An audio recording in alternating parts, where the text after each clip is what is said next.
tudo bem? Estou com muitas saudades de cada um de vocês. Hoje, nossa aula é a continuação do outro vídeo. Lembra? Das grandes viagens portuguesas, do início da colonização, de quando Portugal começou a ter interesse na navegação e no comércio de especiarias. Hoje, veremos a chegada dos portugueses no Brasil. Na época do descobrimento do Brasil, em 1500, o rei de Portugal, naquela época, era Dom Manuel. Dom Manuel, ele organizou uma esquadra que continha 13 navios portugueses e ela era comandada por Pedro Álvares Cabral e pelo escrivão Pero Vaz de Caminha e o Frei Henrique Soares. Essa esquadra, no dia 9 de março de 1500, saiu de Lisboa, a capital de Portugal, a caminho das Índias. E nesse percurso, nessa viagem, eles tinham dois objetivos. Primeiro objetivo, chegar até as Índias, fazer comércios e comprar as especiarias, canela, pimenta, erva doce, entre outros, e também descobrir novas terras, porque eles sabiam que havia novas terras, novos mundos para se descobrir. Então, este era outro objetivo de Cabral. Então, a expedição de Cabral, a esquadra comandada por ele, saiu do seu caminho até as Índias e descobriu uma nova terra. Depois de 45 dias navegando, ele descobriu uma nova terra. O primeiro pedacinho de terra que eles avistaram era o Monte Pascoal. Eles deram este nome porque era a época de Páscoa.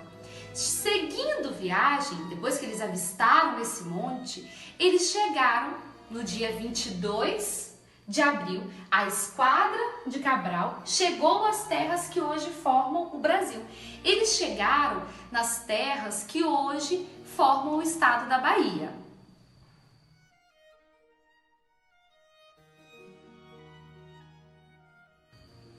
Quando a tripulação de Cabral chegou às terras que hoje formam o Brasil, eles pensaram que haviam chegado a uma ilha e deram então o nome de Ilha de Veracruz. Mais tarde, eles descobriram que não era uma ilha e se tratava então de uma terra, então deram o nome de Terra de Veracruz. Tempos depois, eles descobriram uma árvore que tinha uma cor semelhante à brasa, que comercialmente era muito valorizada. O nome dessa árvore era pau-brasil. Então, passou a se chamar o nosso país de Brasil. Os indígenas chamavam pau-brasil de Pindorama. Durante muitos anos, o pau-brasil, a comercialização dessa árvore, dessa madeira, foi a principal fonte de riqueza de Portugal no Brasil. O que era feito? Os indígenas, eles trabalhavam para os portugueses em troca de objetos que eles não tinham acesso, como ferramentas, espelhos, bijuterias, algo que para eles tinha muito valor. Então, qual era a função dos indígenas?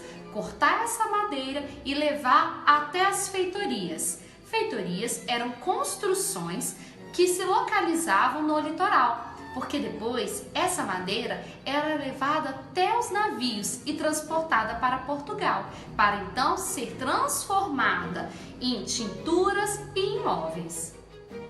Então, 2 dias depois do descobrimento do Brasil, no dia 24 de abril de 1500, os portugueses desembarcaram no local que hoje é o atual estado da Bahia, que recebeu o nome de Porto Seguro.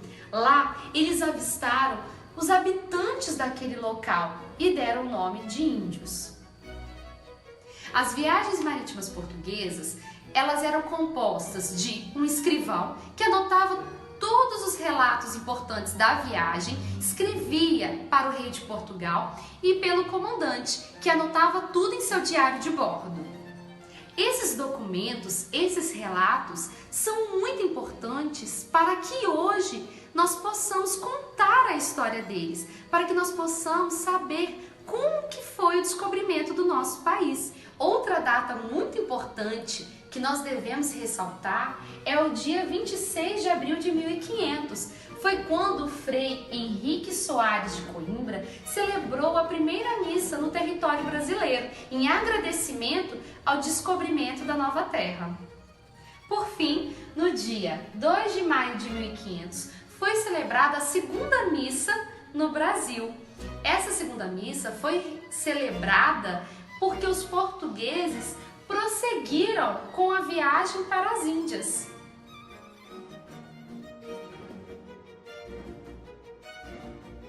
Esses dois países, Portugal e Espanha, eles eram os melhores naquela época em navegação náutica, né? Em viagens marítimas. Então eles começaram com essa disputa de conquista de novas terras, para evitar que essa confusão, que essa disputa se aumentasse e se transformasse em uma guerra. Eles resolveram fazer um acordo. Esse acordo foi chamado de Tratado de Tordesilhas.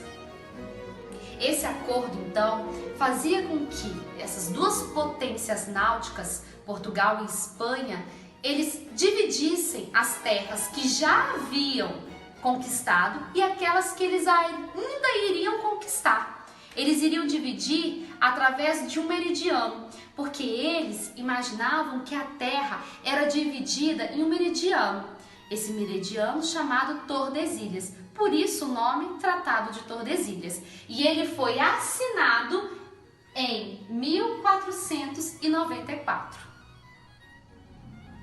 Vamos ver agora, compreender como que esses dois países imaginavam que o mundo fosse dividido então por esse meridiano. Aqui está o meridiano que eu disse para vocês, o meridiano chamado Tordesilhas. Então, todas as terras que ficavam a leste, oeste, todas as terras que ficavam a leste pertencia então a Portugal, e todas as terras que ficavam a oeste pertenciam à Espanha. O Tratado de Tordesilhas estabelecia uma linha imaginária, essa linha aqui, que dividiam as descobertas feitas entre os dois países, Portugal e Espanha.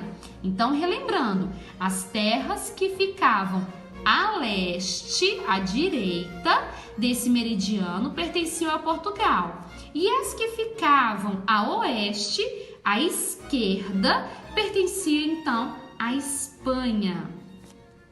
Esse tratado pretendia acabar com o conflito dessas duas grandes potências náuticas, né? Portugal e Espanha.